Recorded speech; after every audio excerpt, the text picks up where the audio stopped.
It is a damning report.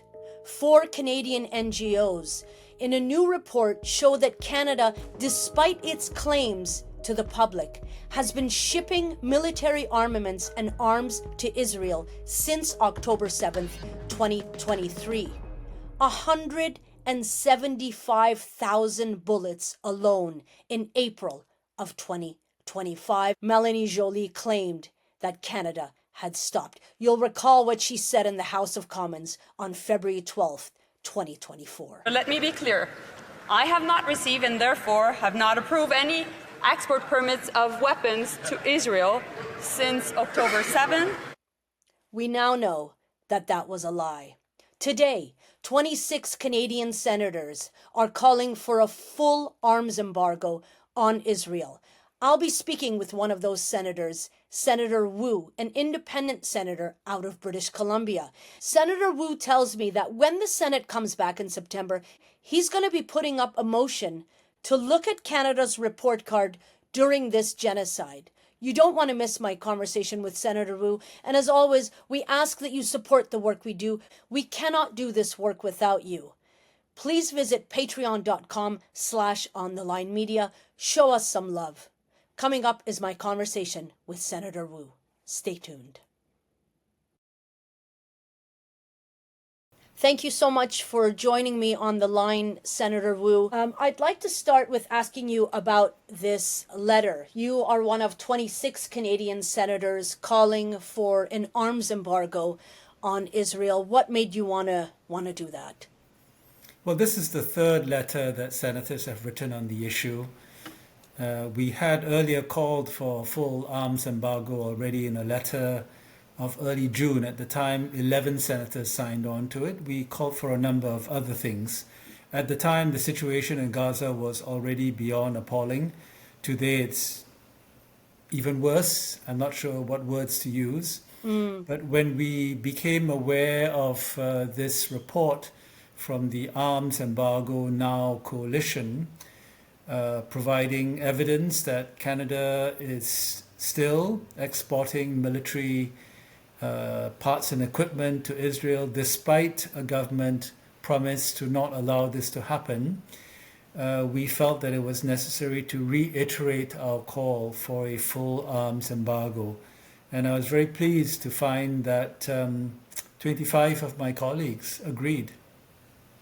I want to get to that letter and then the report that prompted it, but it came out yesterday, and as you said, it was from a coalition. This was 4 Canadian NGOs showing that Canadian shipments of arms and other military hardware continue to flow to Israel.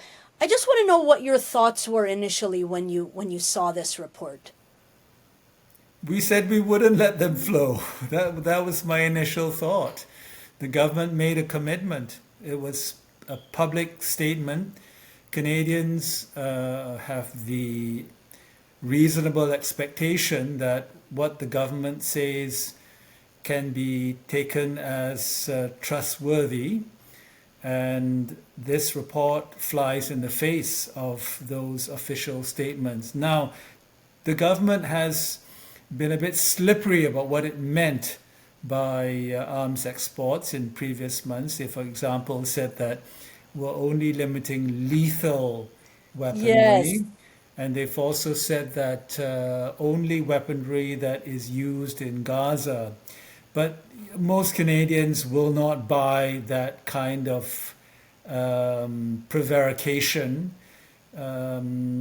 First of all, I cannot see how the government of Canada can monitor whether weaponry is used in Gaza or the West Bank or anywhere else, and use that as a criteria for allowing some arms exports to go to Israel.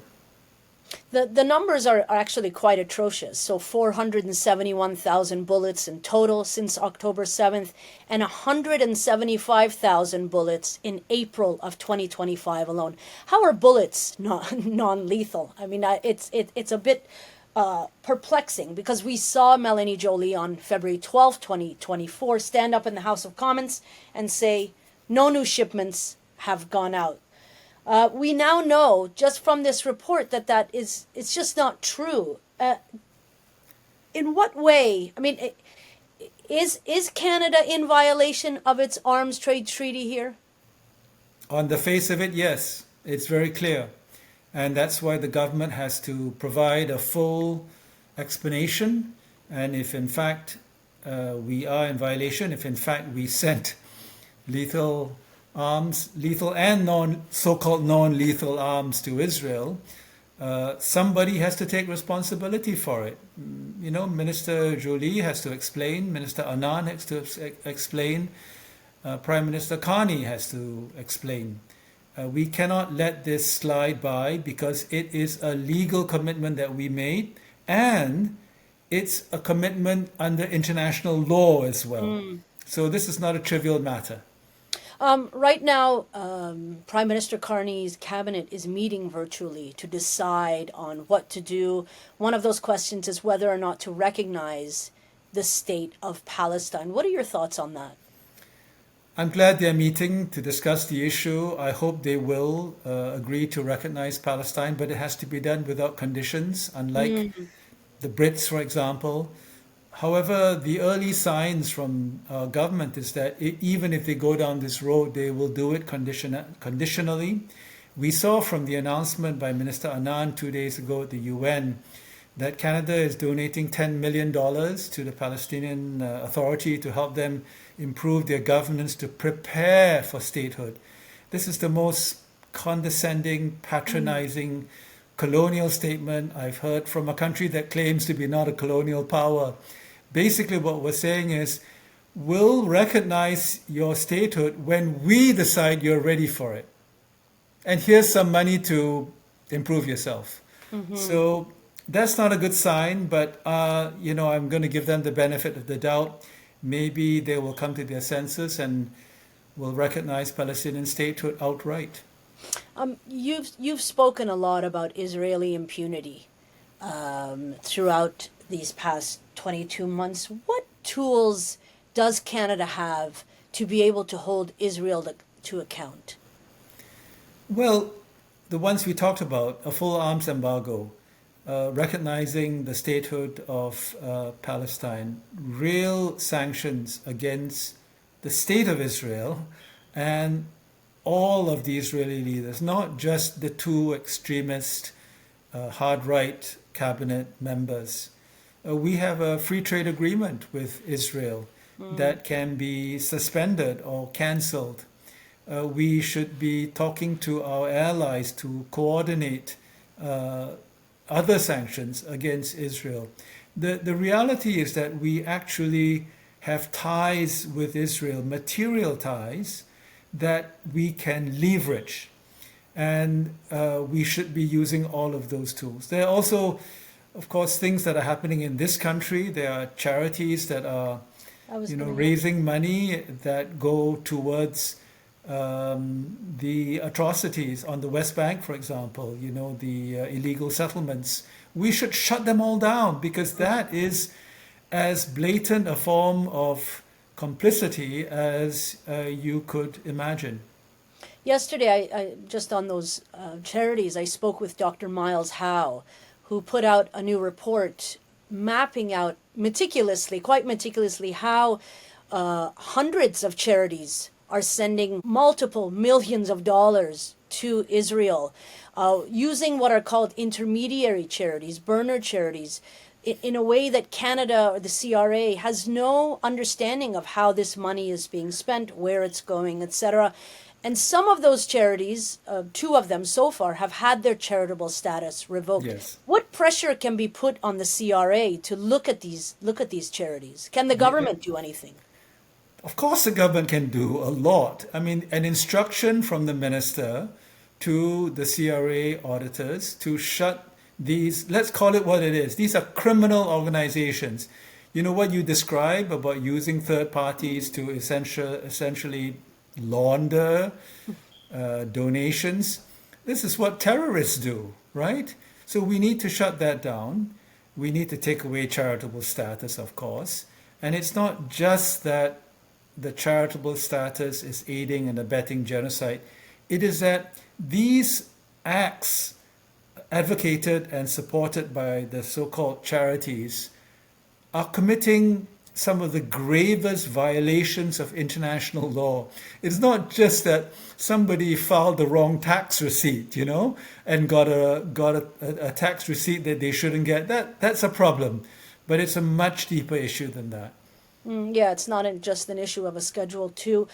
Correct. I wanted to ask you about Canada's report card.